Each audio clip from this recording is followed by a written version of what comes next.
તો ઓલી પાયેલી તે જોવામાં વાયા રહી જાય ને હાલતા થવાનું ઉભારવા ને એવી રીતના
મુગટ સીધો એ ડિપાર્ટમેન્ટ ઉપયોગ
ભગવાનનો ફોટો ઉડાડીને આવી જાય હા એ તો હમણાં લેવાના જ છે એમને આરતી જ્યારે થાય ને કોણ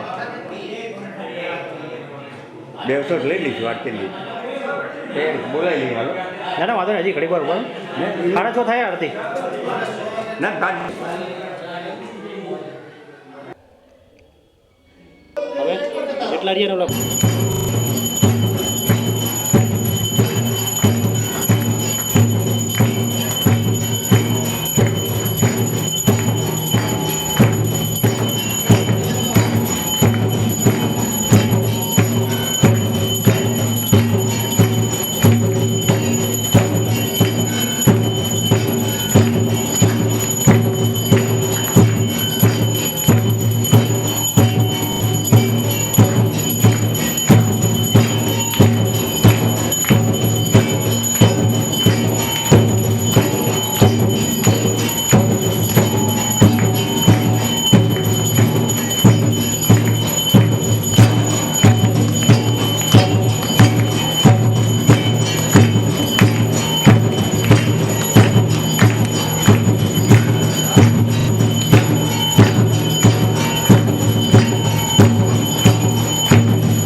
મારા મોટા ભાઈ હરિભાઈ લાલજીભાઈ હાલ અમદાવાદ રહે છે. એ પોતે આ માતાજીને આપેલા બાધાના પુત્ર છે. એમના પપ્પાએ બાધા રાખેલી વર્ષો પહેલાં કે જો મને પુત્ર થશે તો હું નવરાત્રિમાં રમીશ અને પગે ઘોઘરા બાંધીને નાચ કરીશ. એ હાલમાં અત્યારે એને ચાલુ 70 વર્ષ છે. 70 વર્ષથી નાટક મંડળી રમવાનું ચાલુ છે. દર નવરાત્રિમાં અમારે ખૂબ પબ્લિક જોવા આવે, બહારગામથી પણ જોવા આવે છે અને ખૂબ બધા આનંદથી રમીએ છીએ અને માતાજી ઉપર ખૂબ શ્રદ્ધા છે. અને રાત્રે 9 વાગે પણ રોજ સંતવાણી ભજન કાર્યક્રમ પણ થાય છે. મારું નામ બુધાભાઈ જવરાભાઈ પટેલ, જે માતાજી બુટ ભવાનીની સ્થાપના કરી એ પરિવારનો હું છું. ગઢિયાના કહેવા મુજબ આ મંદિરના સ્થાપના કર્યા 800થી 1000 વર્ષ થયેલા છે અને માતાજીના ઘણા પરચા આપેલા છે.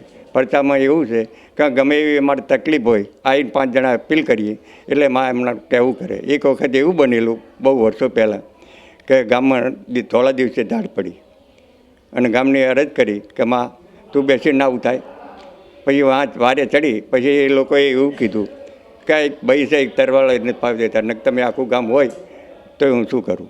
બીજી વખત એક અમદાવાદના કોઈ ભાઈઓ છે એમને આ માતાજીની સપનામાં આવેલા અને મૂર્તિ ગોતતા ગોતતા 3 વર્ષ થઈ ગયા. પણ જ્યારે આ મંદિરમાં આવ્યા તાણે કીધું આ મારે એ બુટ એ જ ખરી. આ તમે વધારેમાં એક અમારું મંડળ લગભગ 70 વર્ષ ચાલે છે અને મોટું એમના પણ લગભગ 7-8-10 લાખનો કટલો છે.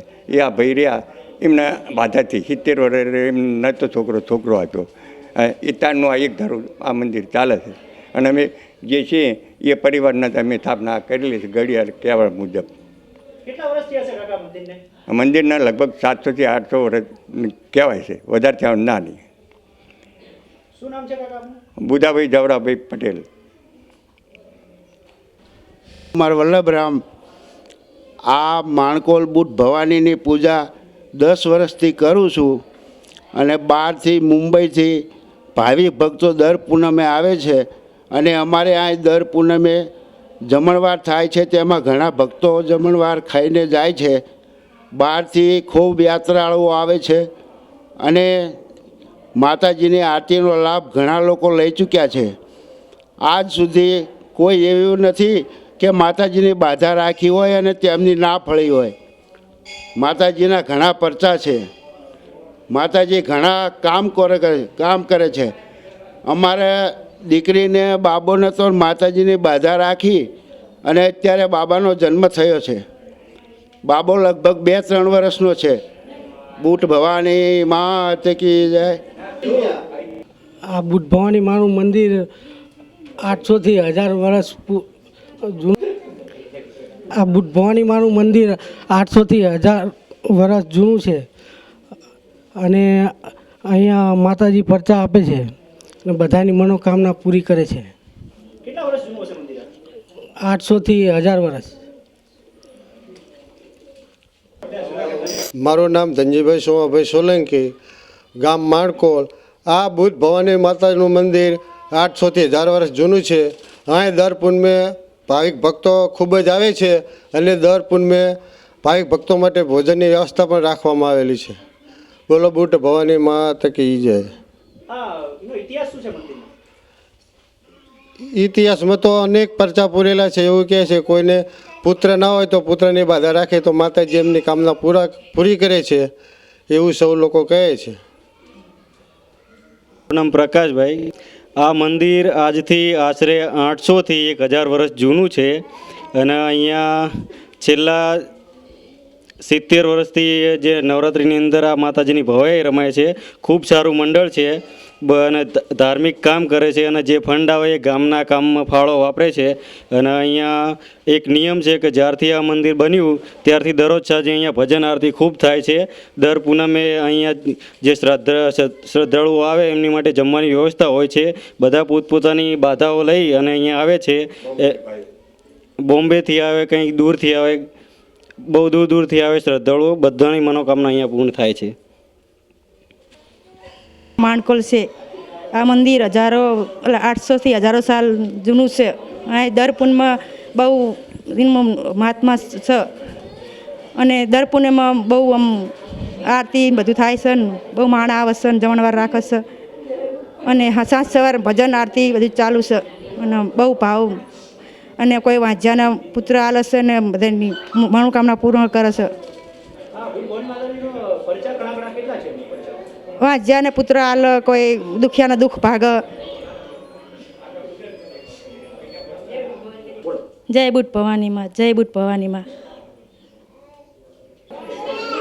મારું નામ આશાબેન નટવરભાઈ છે. હું ગામ માણકોલ. આ મંદિર 800 વર્ષ પુરાનું છે. અહીં દર પૂનમાં લોકો દૂર દૂરથી આવે છે અને સાંજે આરતી પૂજા બધું થાય છે. અને વાંઝિયાને પુત્ર પણ આલે છે અને દુખિયાને દુઃખ ભાગે છે.